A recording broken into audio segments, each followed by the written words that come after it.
So, natin nga lang, ano nang limitado man ang budget sa palarong pambansa nga annual event mo na siya. Ang gusto lang namin, yung comfortability ng bata habang nagabiyahe. Nangangamba ngayon ang mga magulang ng mga atleta na pupunta sa Albay ngayong Abril.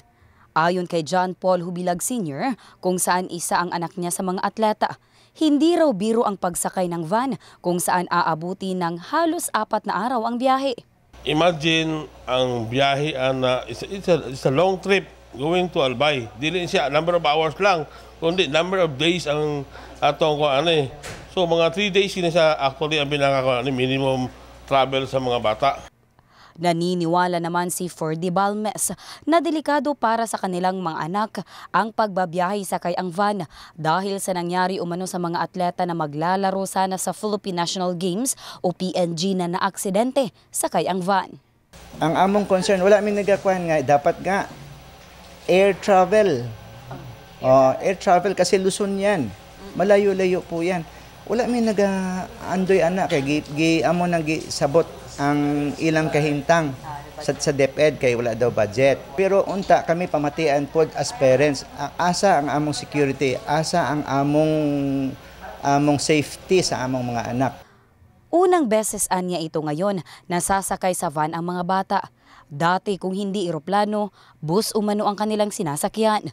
Paliwanag naman ng Department of Education o DepEd Region 12 na nasa 2.6 million pesos ang pondo nila para sa transportasyon ng mga atleta at coaches.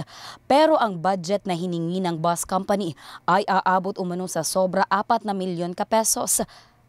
Pero ang budget na hiningi ng bus company ay aabot umano sa sobra 4 na milyon na hindi nila kaya.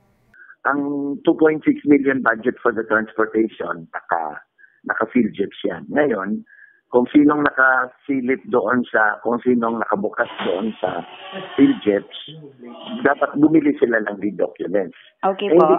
Hindi kinagat yun ng bus company. Kasi nga, nung preliminary query namin, we were pegged at parang binigyan kami ng charge nila na 4.7 million. Dagdag pa ng mga magulang, hindi sila nag-meeting na yun pala ang plano ng Department of Education. Kaya ngayon, humihingi sila ng isang dialogo. Oo, nagtungan mga bata lang. Wala silang formal information. Ang ilang ginamit lang nila is ang mga coaches lang o ang mga bata. Actually, never naman talaga na mangyari na ewan ko, for the past experience, hindi naman talaga imi-meeting pa ang mga parents about that. Kasi, pero kapag wala naman, actually wala nga lumapit sa akin na isang parent about it eh. Hindi lamang umano problema sa sasakyan ang kinakaharap nila, pero pati na rin umano ang supply at pagkain. Iginiit naman ng mga magulang na okay lamang ang supply, basta siguraduhin ng DepEd ang transportasyon. Dili may after some kung unsa ang among gusto. Ang amo lang safety o ang security sa among mga anak. Ang pinapadala ng mga gamit sa kanila, bagpak lang. Walang beddings. Tapos sabi ko, paano bagpak lang ang papadala sa player? Paano nila masusustain ang mga damit nila na sa isang araw pag mag-training sila, 3 to 4 t-shirt ang magagamit nila.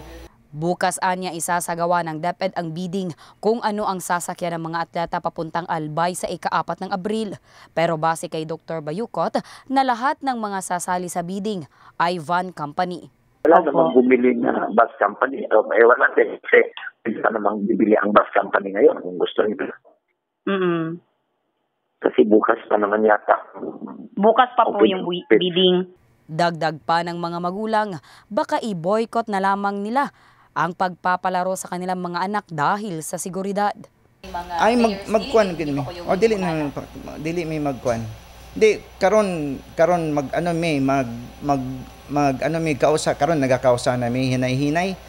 Mas mahal umano ngayon ang kanilang babayaran sa transportasyon dahil mas malayo ikumpara sa palarong pambansa 2015 na ginanap sa Tagum City, Davao. Kaya ngayon siniguro ng DepEd ang seguridad ng mga bata. Inisip naman natin, we make sure na mga bago ang units ng vans. Okay. Tapos magkaroon kami ng meeting. Halimbawa kung sino na ang manalo, we will meet all the drivers and we give toll orders about safety, mga ganon. Kung may karagdagang katanungan umano ang mga magulang, pumunta lamang sa opisina ng Department of Education o DepEd Region 12. Abby Lorenzo, Brigada News.